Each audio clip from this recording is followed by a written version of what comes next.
nikikupata. Sana. Nikikupata tu hivi. Yeah, I love what you've just concluded by saying loving right. And maybe I want to come to you, Justina. Love, we know love as the greatest, and marrying right. And we don't, like in every situation that we get to, we always see like, this is the right decision I'm making. How was it for you? I think myself, I married the wrong person. I'm sorry to say that. This guy is supposed to be removed here when I'm talking. You're laughing. Ole. Hey, tafadhali. Kwa mtandao najulikana kama dokta wa mapenzi. Naponya nyumba nyingi. Nasaidia watu wengi sana, and I loved marriage. I used to see people who are single and I could say, kwa nini uko single? Akirudi kwa Bwana. I have never known that one day I will wake up and be in divorce. I've been raised by a pastor who are redeemed. And then my mom, she was so strictly Christian. And then she made me know God, walk in God. And then me hata venye naonanga watu wanasomea Biblia kanisani, nilisomea kibarua. Kwote tulikuwa tunaenda kibarua kwa watu, tukilima. My mom used to tell us the stories of Bible. So I knew God. I didn't know another thing. I knew everybody in church is born again. So now I've been a very good, successful girl. In high school, I was the pastor there. I could be Justina the evangelist. Justina Saved. Nilikuwa naitwa Justina Saved. So I preached every lunch hour. Hakuna mtu wa CU alikuwa nakula. Tulikuwa tunaenda maombi. We could be given time. And let me tell you, prayer helped me to stay in school because there was no school fees. Then, boom, God kwa mwaminifu, nimekuwa successful. Let me talk about now marriage, because nitaongea sana. When I was in Kijabe working there, I started singing. And I became so successful in a quick way because I won in talent show. I won #1 out of 297 contestants. So, because of that, kafem kamekuja uko mdogo, pesa inaingia mingi, unabebwa na wanasiasa wale wakubwa kwenda kuwaimbia, because ni wanasiasa walikuwa wameweka event. So I started getting in big cars immediately. I am in fame, wakanipeleka studio, kila kitu ikakuwa hivi. I say the time of God ikifika unaweza struggle miaka mingi, but the time of God ikifika ni hivyo. One day I'm performing in Riruta, and then a guy saw me. Kizungu mkuti. Haijafika Ukambani. Meli hakuna maji Ukambani. So now this guy, the guy who married me, usually say that aliniona nikiperform kwa wedding ilikuwa Riruta. So kwa wedding ya best yangu msanii, saizi ya kwa America. So this guy starts calling, oh, he wants another VCD. You remember the time of VCD, nimlete VCD town. And me, I was... So mi ninamwambia, siwezi kuja Nairobi juu ya 200 ama 100 ya CD. So utangoja ile siku nitakuja Nairobi, nitakwambia I'm performing, you come. Ananiambia hata nilikubaia na 2000, hukuona mtu alikupea 2000 Riruta. Nikamwambia I didn't know. Because mimi nikaa Mkikuyu, ndethoko. Mimi hey. Sasa unajua ukienda sokoni kuuza vitu ukumbukangi ni nani alikupea nini, hata veva. And then kwetu kuna umaskini ingine ilikuwa mob. So I am so hardworking to see my mother to come out of poverty. Very true. Then I meet this guy. This guy went on calling. One day he had to come to Kijabe. Niko pale OPD, mimi naita wagonjwa na serve room kama 12 kwa wagonjwa madaktari na waserve patient.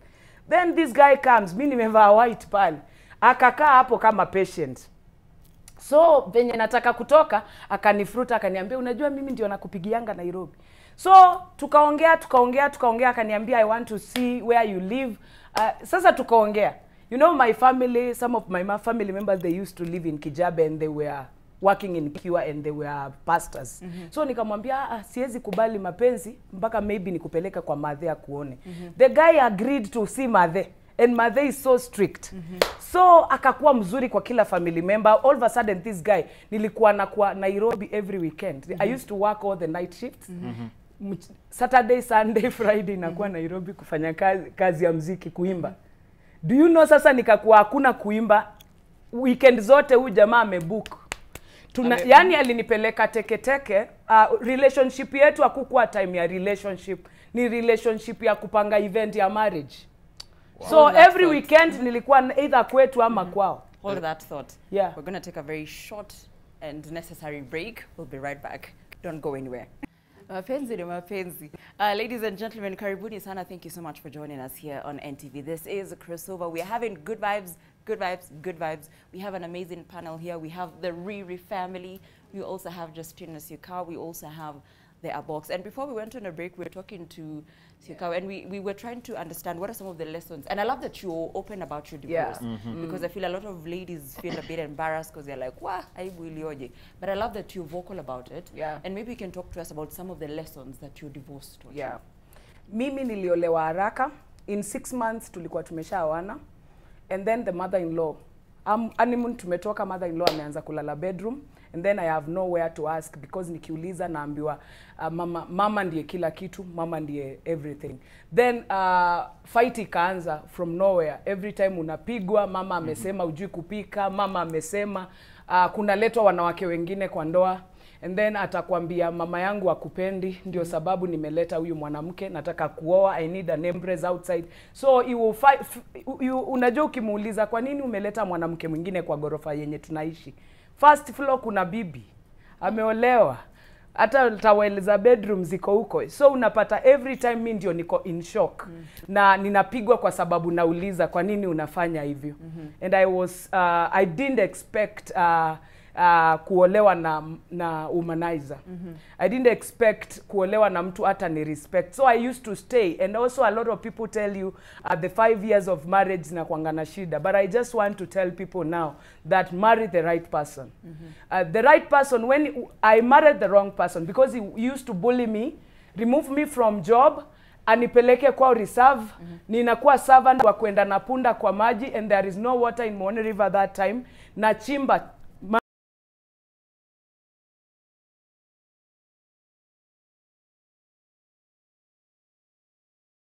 It was so hard, and then niliachwa na mtoto wa 1 week. Tukaland kwa streets za Nairobi. The suffering was too much, and kitu yenye naweza ambia watu ya kwamba what I faced is a lot.